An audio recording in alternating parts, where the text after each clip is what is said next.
ಕೊಪ್ಪಳದ ಇಂಡಸ್ಟ್ರಿ ಮತ್ತು ಕಮರ್ಷಿಯಲ್ ಟ್ಯಾಕ್ಸ್ನ ಉಪನಿರ್ದೇಶಕ ಎಸ್.ಎಂ. ಚವ್ಹಾಣ್ಗೆ ಇವತ್ತು ಬೆಳ್ಳಂಬೆಳಗ್ಗೆ ಲೋಕಾಯುಕ್ತ ಶಾಕ್ ಉಂಟಾಗಿರುವಂಥದ್ದು.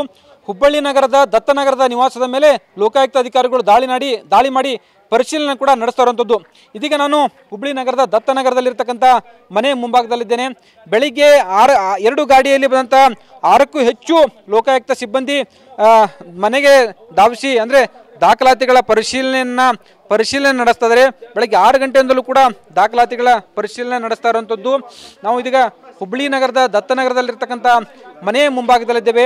ಎಸ್.ಎಂ. ಚವ್ಹಾಣ್ ಹೆಸರಿನಲ್ಲೇ ಈ ಭವಾನಿ ನಿವಾಸ ಇರುವಂಥದ್ದು. ದತ್ತನಗರದಲ್ಲಿ ಈ ಎಸ್.ಎಂ. ಚವ್ಹಾಣ್ ಸ್ವಂತದಂತ ಒಂದು ಮನೆಯನ್ನು ಹೊಂದಿದ್ದಾರೆ.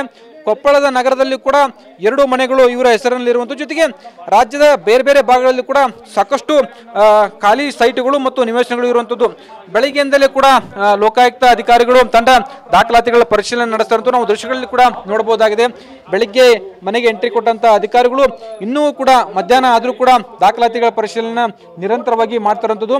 ಯಾವೆಲ್ಲ ಆಸ್ತಿಗಳಿವೆ, ಎಲ್ಲೆಲ್ಲಿ ದಾಖಲಾತಿಗಳಿವೆ ಅಂದರೆ ಪ್ರತಿಯೊಂದು ಆಸ್ತಿಯ ವಿವರವನ್ನು ಪಡೆದು ಸಂಪೂರ್ಣವಾಗಿ ಮಾಹಿತಿಯನ್ನು ಕಲೆ ಹಾಕುವಂತ ಒಂದು ಕೆಲಸವನ್ನ ಲೋಕಾಯುಕ್ತ ಸಿಬ್ಬಂದಿ ಮಾಡ್ತಾ ಇರುವಂಥದ್ದು.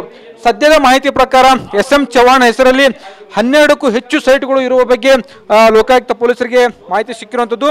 ಹುಬ್ಬಳ್ಳಿಯಲ್ಲಿ ಸ್ವಂತ ಮನೆ, ಕೊಪ್ಪಳದಲ್ಲಿ 2 ಮನೆಗಳ ಸೇರಿದಂತೆ ಅನೇಕ ಕಡೆ ನಿವೇಶನಗಳು ಕೂಡ ಇರುವಂಥದ್ದು. ಪ್ರತಿಯೊಂದು ನಿವೇಶನದ ವಿವರ ಮತ್ತು ಎಲ್ಲಿ ಸೈಟ್ಗಳಿವೆ ಅನ್ನೋದ್ರ ಬಗ್ಗೆ ಮಾಹಿತಿಯನ್ನು ಸಂಗ್ರಹಿಸುವ ಕೆಲಸವನ್ನ ಮಾಡ್ತಾ ಇದ್ದಾರೆ. ಇದ್ರ ಜೊತೆಗೆ ಏನಂತಂದ್ರೆ ಅಪಾರ ಪ್ರಮಾಣದ ಚಿನ್ನಾಭರಣಗಳು ಕೂಡ ಸಿಕ್ಕಿರುವಂಥದ್ದು. ಜೊತೆಗೆ ಅಂತಂದ್ರೆ ಸಾಕಷ್ಟು ಹಣ ಕೂಡ ದಾಳಿ ವೇಳೆ ಪತ್ತೆಯಾಗಿರುವಂಥದ್ದು. ಈಗಾಗಲೇ ನೋಟು ಎಣಿಸುವ ಮಷೀನನ್ನು ತೆಗೆದುಕೊಂಡು ಬಂದು ಲೋಕಾಯುಕ್ತ ಅಧಿಕಾರಿಗಳು ಹಣವನ್ನು ಎಣಿಸುವಂಥ ಒಂದು ಕೆಲಸವನ್ನು ಮಾಡ್ತಾರೆ.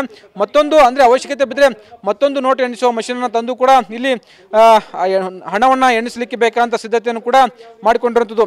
ಬೆಳಿಗ್ಗೆಯಿಂದಲೇ ಅನೇಕ ವಿವಿಧ ಅಂದರೆ ಪ್ರತಿಯೊಂದು ಆಸ್ತಿ ವಿವರವನ್ನು ಪಡೆದು ಅದನ್ನು ಪರಿಶೀಲನೆ ಮಾಡ್ತಾರಂಥದ್ದು. ಎಲ್ಲೆಲ್ಲಿ ಈ ಎಸ್.ಎಂ. ಚವ್ಹಾಣ್ ಕೆಲಸ ಮಾಡಿದ್ದಾನೆ, ಆತನ ಹೆಸರಿನಲ್ಲಿ ಎಲ್ಲೆಲ್ಲಿ ಎಲ್ಲೆಲ್ಲಿ ಆಸ್ತಿ ಇವೆ ಅನ್ನೋದ್ರ ಬಗ್ಗೆ ಪ್ರತಿಯೊಂದು ವಿಷಯ ಅಂದರೆ ಪ್ರತಿಯೊಂದು ಮಾಹಿತಿಯನ್ನು ಪಡೆದು ಇಂಚಿಂಚು ಮಾಹಿತಿಯನ್ನು ಕೂಡ ಪಡಿತಾ ಇರುವಂಥದ್ದು. ಆ ಮುಖಾಂತರ ಅಂತಂದರೆ ಎಸ್.ಎಂ. ಚವ್ಹಾಣ್ ಸದ್ಯದ ಮಾಹಿತಿ ಪ್ರಕಾರ ಎಸ್.ಎಂ. ಚವ್ಹಾಣ್ ಸಾಕಷ್ಟು ಅಕ್ರಮವಂತೊಂದು ಆಸ್ತಿಯನ್ನು ಸಂಪಾದಿಸಿರುವುದು ಮೇಲ್ನೋಟಕ್ಕೆ ಕಂಡು ಬಂದಿರುವಂಥದ್ದು. ಸುಮಾರು 300ರಿಂದ 400 ಗ್ರಾಮಕ್ಕೂ ಹೆಚ್ಚು ಚಿನ್ನಾಭರಣ ಇರುವಂಥದ್ದು. ಜೊತೆಗೆ ಅಪಾರ ಪ್ರಮಾಣದ ಬೆಳ್ಳಿಯ ಆಭರಣಗಳು ಕೂಡ ಮನೆಯಲ್ಲಿ ಇದೀಗ ದಾಳಿ ವೇಳೆ ಪತ್ತೆಯಾಗಿರುವಂಥದ್ದು. ಜೊತೆಗೆ ಅಂತಂದರೆ ಅನೇಕ ಕಡೆ ಖಾಲಿ ಸೈಟ್ಗಳು ಮತ್ತು ನಿವೇಶನಗಳು ಇವರ ಹೆಸರಲ್ಲಿ ಇರುವಂಥದ್ದ ಹಿನ್ನೆಲೆಯಲ್ಲಿ ಪ್ರತಿಯೊಂದು ಆಸ್ತಿ ವಿವರವನ್ನು ಪಡೆದಿದ್ದೀಗ ಸಂಪೂರ್ಣವಾದ ದಾಖಲಾತಿಗಳ ಪರಿಶೀಲನೆ ಮಾಡೋದ್ರ ಮುಖಾಂತರ ಅಕ್ರಮವಂತೊಂದು ಆಸ್ತಿಯನ್ನು ಪತ್ತೆ ಮಾಡುವಂಥ ಕೆಲಸವನ್ನು ಲೋಕಾಯುಕ್ತ ಅಧಿಕಾರಿಗಳು ಮಾಡ್ತಾ ಇರುವಂಥದ್ದು. ಕ್ಯಾಮರಾಮನ್ ಶಿವಾಜಿ ಜೊತೆ ಸಂಜಯ್, TV9 ಹುಬ್ಳಿ.